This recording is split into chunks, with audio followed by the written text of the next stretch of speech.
how do we even show up in these AI systems to make sure we're being recommended as well? Have you dealt with any of that at all? Yeah, we get those kind of questions a lot because we work with marketing teams, and we're doing a lot of experiment in-house for our brand as well, WP Creative, to see what is working, what is not working, and that has been really interesting. Look, the most important thing here is the brand. Google always loved the brand. Google always focus on that as well. As long as you have good brand, good reputation in the market, and people are looking for even branded search, those kind of things, and brand mention in the other media and so on. As long as you have got a good SEO, that has been working well. We could see if you have been focusing on brand rather than looking for tactic to get these blue links or backlink from different sponsor posts and all these different trying to manipulate Google. If you have been focusing on building brand, that has been working really well. The PR, that is a game changer. It's still for AI because they want to see all the entities, like connecting the dot, whether the brand has got a good presence and so on. So that is working well. It is not a big shift from that point of view, but if you go into, I know there is a big buzz in LinkedIn and all the Twitter because people are trying crazy things and claiming different things because no one knows what is working. And so it is easy for people to claim. So, come up with different random ideas and claiming, look, this is what I did. I understand that. That's a different marketing. That is totally fine. But in the reality, if you're still focusing on brand, if you focused in the past on good SEO, investing on that PR, investing on the right side of thing, then that is working well. That is still dominating on ChatGPT because ChatGPT, that's the reference ChatGPT is looking at. Having said that, we're trying a couple of different things, like, for example, listicle. We even tried on a couple of different, our own site, like a blog, mentioning that WP Creative is one of the top in the Sydney and Melbourne and different cities, and see how ChatGPT is going to do that. And I did in my personal blog as well, just to test it out. I wanted to see how ChatGPT is going to pick it up. And after a couple of days, Perplexity and ChatGPT were referring that blog and pointing back to WP Creative. So, that works. I even had a one dead website which was sitting for a long time, and I thought, look, I'm going to try that. And we put that into the second after WP Creative just to gamify that, just to see how ChatGPT is going to. And the second, and after a couple of days, the Perplexity and ChatGPT were referring that another domain. At the second, one of the top WordPress companies in Australia, I was like, no, that's not. So you can gamify that, and people have been doing different listicle and different tricks to do that. But at the same time, being a tech person, I think AI is evolving, and we're talking about super intelligence and all these things.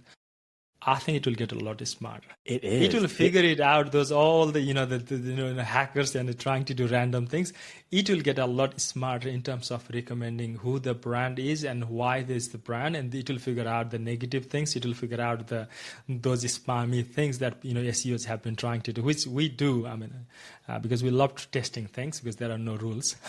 Right, no one has a laid out rule for Google, and that's why it is interesting. That's why there are so many businesses built around that, SEO agencies, marketing agencies, just to figure out the rule. Right. Yeah, we're kind of creating our own hypothesis about what might work or what won't work with SEO, and then we have to just back it up with data. Is it showing the traffic? Is it showing the conversions? Are we getting the rankings? Do it until it works. Right. One day it will figure it out. One day it will stop working. Then go, find another thing. Right. I totally agree. You're listening to Brainwork Framework, a business and marketing podcast, brought to you by Focus-Biz.com. Welcome back to another episode. With us today is a very special guest, founder and CEO of WP Creative. They help marketing teams turn slow, underperforming websites into growth engines. With us today is the founder and CEO, Nirmal Giyanwali. So excited to have you on. How are you doing? Thank you. Thanks for having me. Very excited. Yes, absolutely. It's always nice to chat with like-minded people in the similar industry space, and to see everything that you're doing is very impressive.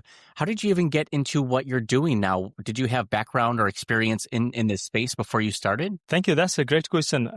To give you a background, my background is web design development. So I worked for the industry almost 10 years, starting from a designer to CTO role. So though I was like a developer, I was involved and was interested in the marketing side of things, like the SEO, Google Ads, Meta. I used to run for a couple of big brands, Google Ads as well. And though I was a developer, found a gap because most of the marketing agencies are good at marketing, but they don't know the dev side of things. And most of the developers don't get the marketing. They are good at making functional making it work, but they didn't get the marketing. And I was working with many brands, and I saw many businesses were frustrated working with the devs because they don't get the marketing. They make it functional, but it doesn't work. And so I saw the gap, and I thought, like, why not to start the business and work on that? Then I founded WP Creative. It's been almost 10 years now. And with my wife, it's like we are in this together. So yeah, that's the journey. Very nice. That is exciting. It's great because as entrepreneurs, we find opportunities and gaps in the market and think, okay, there's an opportunity that we can fill. And now you are kind of this, family owned, run operation here, helping businesses. And the websites are kind of the most important space right now. This is where people go to find out more information about a website and do their, company and do their research. And then ultimately they're trying to make a purchase decision eventually. So there's so much importance into the website. What are you seeing as being the most important factors driving website time on page and conversions? Because I think that's what most businesses are looking for, is how many sales can we get? Exactly, 100%. Yeah, look, when I started, I did a lot of sites for small businesses, helping them to build online presence, which is important for them to, get out. And I used to help on SEO side of thing, so they can rank on Google and all these things. Nowadays, as we worked on for so long for businesses, because I came from a tech background, I realized most of the businesses, like in the mid-market side of thing, they're investing a lot of money on ad, let's say $10,000 plus for a month, and then they're getting traffic from SEO and so on. Then even small changes can make a big impact for those businesses. That's what I realized. Look, I come from a tech background, and I have got a marketing knowledge as well, because I was so passionate about SEO and then Google Ad and all these things. We can make a big impact on those small elements. For example, as you said, like the loading time, if you can improve from 6, 7, 8 seconds to 1 second or 2 seconds, that's a big impact. If someone is paying like $50,000 per month on ad, getting thousands of traffic, and if we can do that, that makes it a lot easier to build a brand and give good experience to the customer as well during the journey, and finally increase the sale, increase the lead, and so on. So that's where we're trying to double down on the mid-market, where there is a marketing team, internal marketing team. They don't know how to code, but they need support on those kind of things so the marketing campaign works. So that's our positioning right now, focusing on mid-market, though I have helped a lot of small businesses, and they need support as well. That's where we can make a bigger impact, with my experience with, our positioning. Right, absolutely. And a lot of these businesses, they might think, okay, maybe I just need a new color on my website or a quick little rebrand or a refresh. But all too often that doesn't do the trick. And then they spent a bunch of money to make it look different, but it doesn't affect the conversions. 100%. What is your approach? That's a really good point. Look, I have seen a lot of redesign, rebuild, like mostly for the mid-market, I would say, because small businesses, look, they're trying to figure out their business positioning in their market, their niche, and so on, which is fine. They want to keep testing, but it doesn't make or break the business, because they're getting from word of mouth and so on, which is fine. And we should be testing. When I was starting my business, I did a lot of testing as well.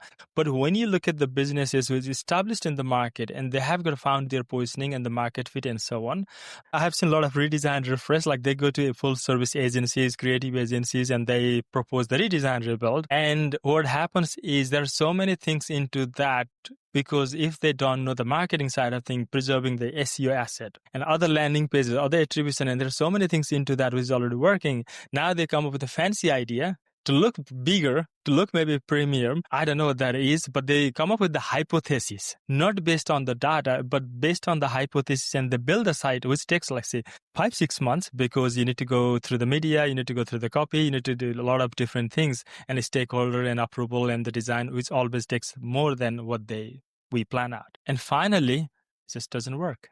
And you lose SEO. I've seen a lot of disaster after the migration. They lose SEO. They lose a lot of landing pages. They lose a lot of assets they had before, but the site looks fancy, built on hypothesis, but it doesn't work. No one wants to buy. No one likes it. So that's, I think, I've seen a lot of disaster in the last 15 years. And our positioning has been, don't waste your money into that. Rather come to us and we can make a quick impact. Look at the low-hanging fruit, the small changes that can make the highest impact, and we can show the result in a couple of weeks, not 6 months, and based on the data. For example, we look into what are the pages you're ranking, what are the commercial pages, what are the money pages that you're ranking, but it's taking so slow. What are the landing pages that you have? And then we convert that, we improve that, optimize those pages. Could be the security, could be the backend, making those clean up and all these things. And they can see in a couple of weeks this big impact, because they're investing money into that. The traffic, ideal customer is coming into your traffic and to your site, and makes a big impact. So we say, don't do that. Rather, we follow the database approach, installing Microsoft Clarity, Hotjar, and figuring out where people are bouncing, and then making those small changes every week, every fortnight, every month. Then look at that, what is working, what is not working, and sometimes build a landing page and test it out and see whether that's working. And then we can roll out those assets now, what is working, into the whole website, because that's the whole point. The site has to convert, the site has to work. And so that's what we have been doing, and it's working really well. And we have rescued many projects as well for clients who had a disaster with the migration. And we took over, and that's where we're kind of focusing on. That is incredible, because I know the bottom line affects a lot of businesses. That's what they care about. So to see a return on investment, the ROI, that's a big focus for them to see if something's actually taking hold and being effective. In terms of SEO, I wanted to ask more about the effects of AI, because AI, like ChatGPT, a lot of people are asking search-related questions inside of an AI chatbot or OpenAI, and they're kind of not going through the typical search engine. So there's this balance between how do we make sure we're still getting traffic from typical search engines, and how do we even show up in these AI systems to make sure we're being recommended as well. Have you dealt with any of that at all? Yeah. We get those kind of questions a lot because we work with marketing teams, and we're doing a lot of experiment in-house for our brand as well, WP Creative, to see what is working, what is not working. And that has been really interesting. Look, the most important thing here is the brand. Google always loved the brand. Google always focus on that as well. As long as you have good brand, good reputation in the market, and people are looking for even branded search, those kind of things, and brand mention in the other media and so on. As long as you have got a good SEO, that has been working well. We could see if you have been focusing on brand rather than looking for tactic to, get these blue links or backlink from different, sponsor posts and all these different, trying to manipulate Google. If you have been focusing on building brand, that has been working really well. The PR, that is a game changer. It's still for AI because they want to see all the entities, like connecting the dot, whether the brand has got a good presence and so on. So that is working well. It is not a big shift from that point of view, but if you go into, I know there is a big buzz in LinkedIn and all the Twitter because people are trying crazy things and claiming different things because no one knows what is working. And so it is easy for people to come up with different random ideas and claiming, look, this is what I did. I understand that. That's a different marketing. That is totally fine. But in reality, if you're still focusing on brand, if you focused in the past on good SEO, investing on that PR, investing on the right side of thing, then that is working well. That is still dominating on ChatGPT because that's the reference ChatGPT is looking at. Having said that, we're trying a couple of different things, like, for example, listicle. We even tried on a couple of different, our own site, like a blog, mentioning that WP Creative is the one of the top in the Sydney and Melbourne and different cities, and see how ChatGPT is going to do that. And even my personal blog as well, just to test it out, I wanted to see how ChatGPT is going to pick it up. And after a couple of days, Perplexity and ChatGPT were referring that blog and pointing back to WP Creative. So, that works. I even had a one dead website which was sitting for a long time, and I said, look, I'm going to try that. And we put that into the second after WP Creative just to gamify that, just to see how ChatGPT is going to.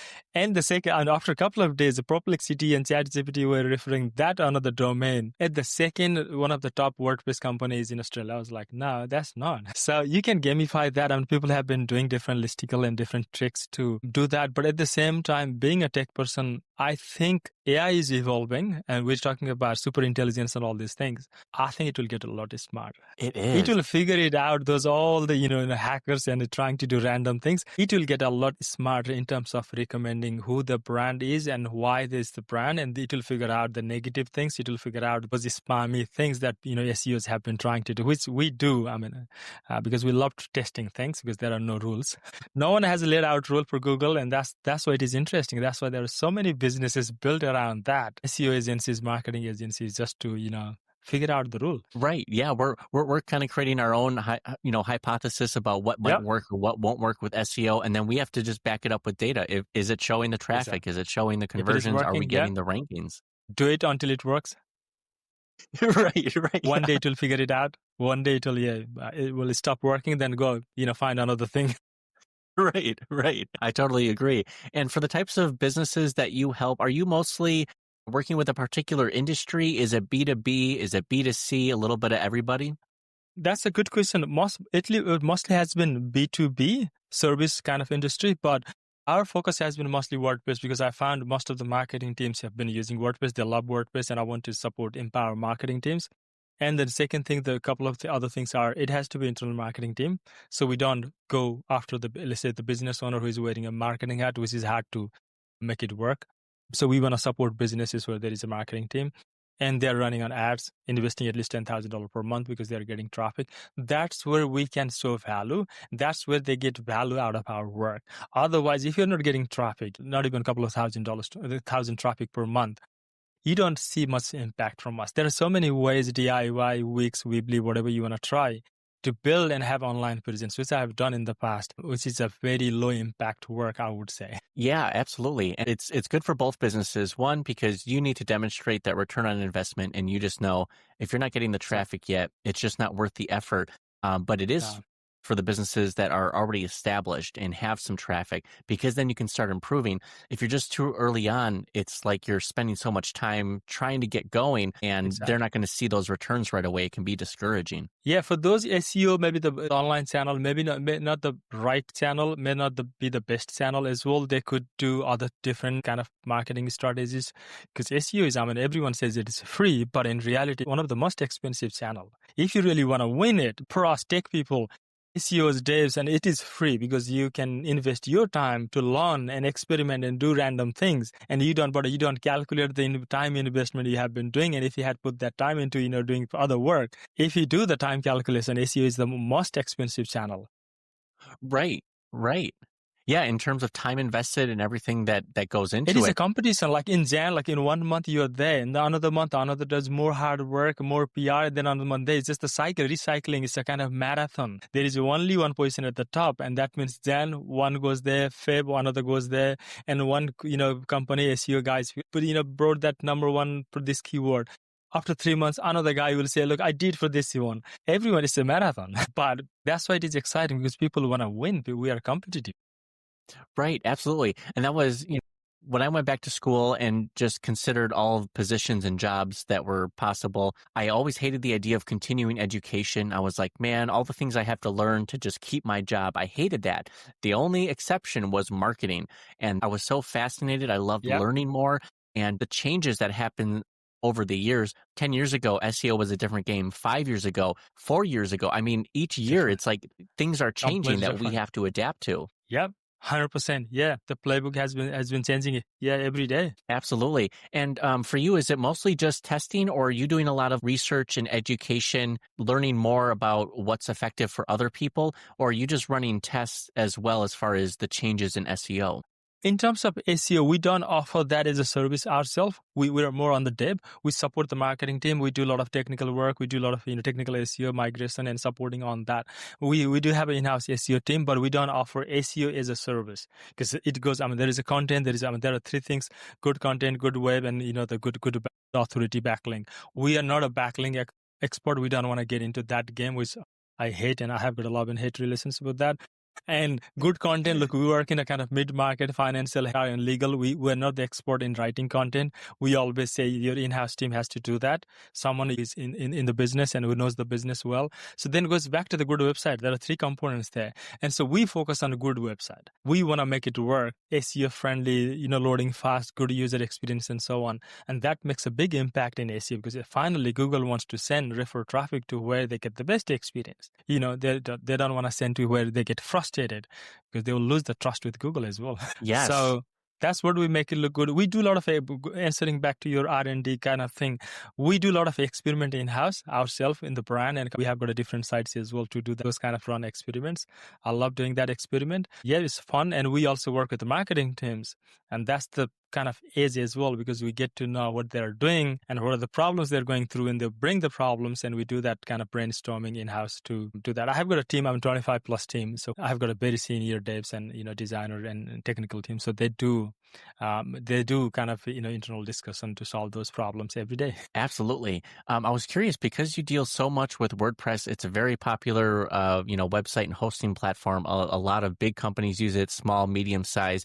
Are there like 3 to 5 must-have plugins or tools that complement WordPress really well? That's a really good question. Yep, there are. It is evolving, but a couple of, I can think of which has been our part of the system as well. For the speed, we use WP Rocket. I've tried so many different plugins in the past, but WP is a premium, but makes life a lot easier. It's very simple and easy to use and makes faster. Another thing is the Gravity forms. I have used contact form and so many different forms in the past, but we settle for one Gravity form. So that is a lot easier to build flow, whatever you want to do it. Integration with your CRM add-on, the ecosystem is really good. I have used Yoast for many years, probably 10 years, but we decided to move, I think maybe 5 years ago, to Rank Math.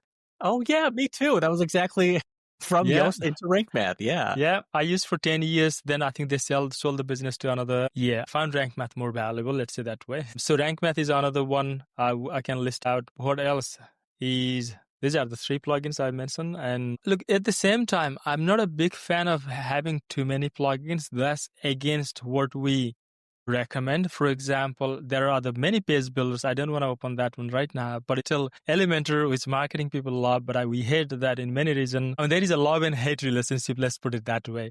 The reason is it can make really sites slower. The couple of questions I always ask, the businesses is, what is the main ultimate goal? And sometimes they come to us and say, the marketing team, we want the flexibility. We want to have full control in-house so we can make the changes quickly and, rapidly ourselves. Then Elementor is the right option because that's what they want. But we also work with, kind of mid to enterprise level, large kind of businesses who say security is the number one priority. We don't want to compromise on security, data integrity and the security, those kind of things. Then another thing is the speed. It has to load faster because we're investing a lot of money, millions of dollars into ad. We want to make it work. Then Elementor is not the choice. Then we say we need to build in a custom, very lightweight way so it doesn't bloat with too many plugins. We don't install that. If security is a priority, we don't want to have Elementor and too many things as well going on in the background. So it goes back to I guess, what is the ultimate goal? Because if we just play it without context for small businesses, maybe Elementor is the best thing. It gives you all the power. But if you're kind of, security company, security is the priority, then maybe that's not the one. So yeah, those are the things. At the same time, we don't want to have too many plugins. We want to try to keep it as minimal as possible, lean and mean. That way it's easy because many people blame WordPress, but it's not the WordPress fault, it's the plugin. They keep installing plugin over plugin because it's so exciting. I've even seen like 120 plugins on a site. We onboarded that and cleaned up, I think, 50 or 60 in the first couple of weeks because every developer was installing random plugins, someone like WP Bakery, someone like DB, someone like another one, and they had a backup management, FTP connector, so many things that you don't want to have in the backend. That's where admin work. There is a better workflow for that. So we did a lot of cleanup of those plugins, inactive plugin and so many plugins. We can't blame the marketing team because they don't know the coding. They don't have the confidence to go and uninstall those. So what if it breaks? If you leave it there, it's just there. What if it breaks? What if just everything stops working? So that's the fear they live in, and that's where we come in and say, look, we can optimize, we can make it faster because we know exactly what plugin is doing what and whether you need it or not, and we do that during the onboarding. So the first thing we want to do is the cleanup. Let's do the cleanup, housekeeping, and then makes life a lot easier. Those are the 3 plugins I do answer. Those are the 3 plugins I can think of, but I'm sure there are more the team has been using for different contexts. For example, ACF, Advanced Custom Build Pro, which is one of the most popular one the team uses as well.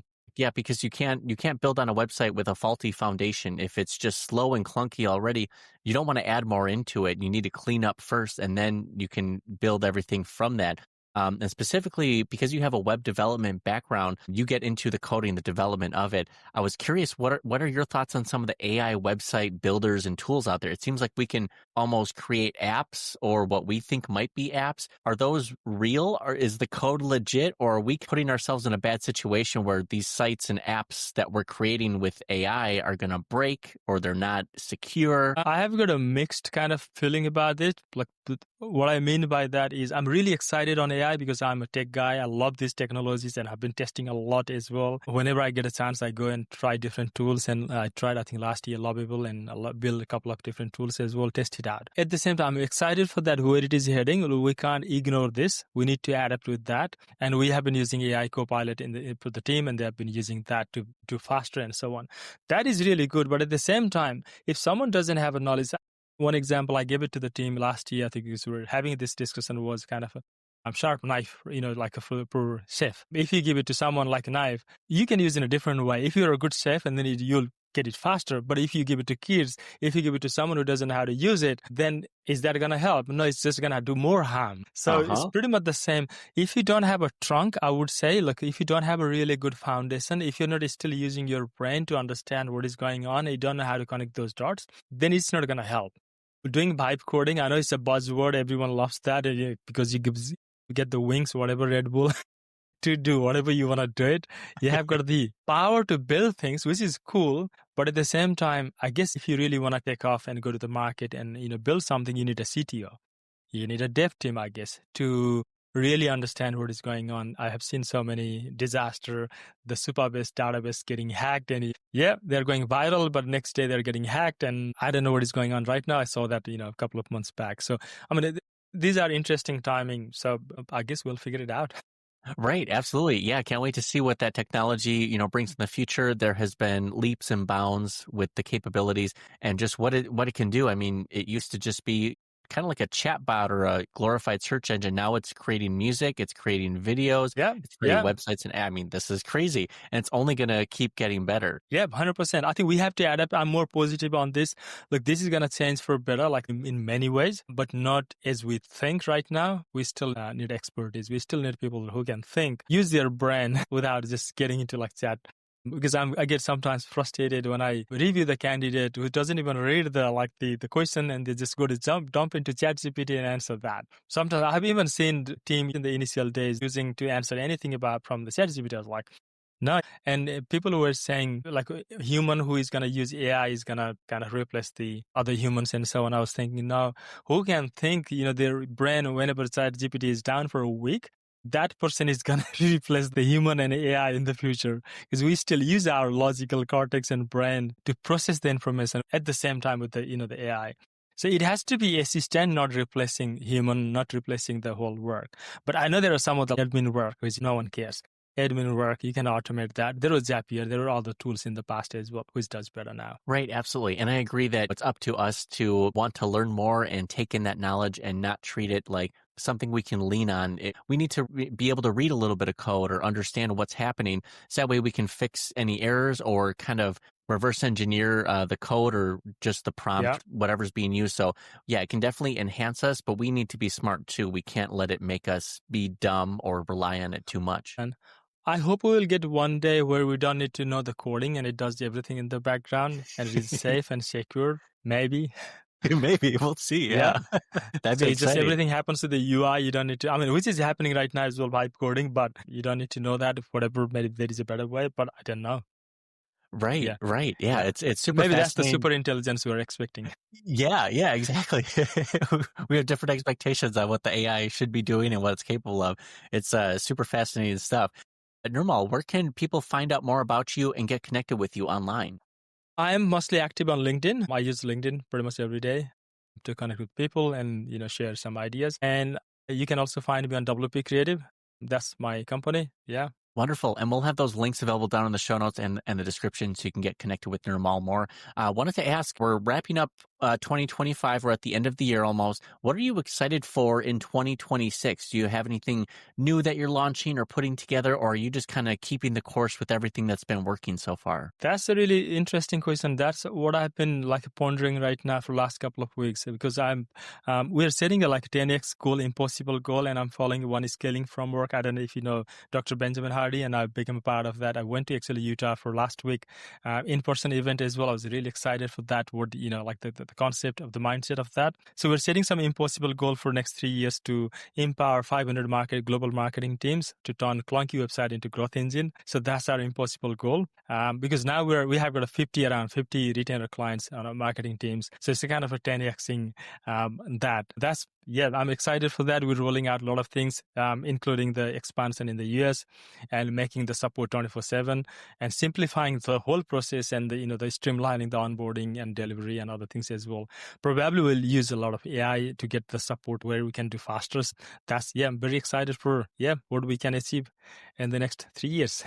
That is very exciting. That scaling and growth piece, it seems like a big goal, but it's very doable. And when you put quantitative numbers behind it, this makes it attainable, and now you have a goal set, and now you're going to be pushing for it. Yeah, we have got a quantified path now, quantified goal and the path to get there. But there is a lot of things in the background too. Like I need the leadership team. I'm focusing on that, building a leadership team as well. And CTO and so many other people I need to get there. But that's exciting. Yeah. Absolutely. We only have about 1 more minute available. I wanted to open the floor. If you have any closing arguments, anything we haven't talked about yet, or something you just want to leave a message with our audience to remember. Thank you. Thanks for giving me opportunity to share my ideas. And look, we're trying to kind of nail down into our positioning, focusing, empowering marketing teams. Look, if anyone is looking for support, is investing money into ad and all these things, but not making work, and frustrated with the dev who doesn't get the marketing, who doesn't get the design, then yeah, that's what we do. That is fantastic, especially when businesses are just throwing money away right now. If you even just improve that click-through rate by 1%, wow. If you're having traffic already, that can have a big impact on your sales. Yep. Exactly. I love it. Nirmal, thank you so much. We're going to leave show notes available down in the description so you can get connected. We appreciate you coming on, sharing your tips, tricks, and wisdom with us. Congratulations for all your success, and looking forward to the future in 2026 for you. Thank you. Great to have you here. Thank you. Thank you so much. Thanks, Chris.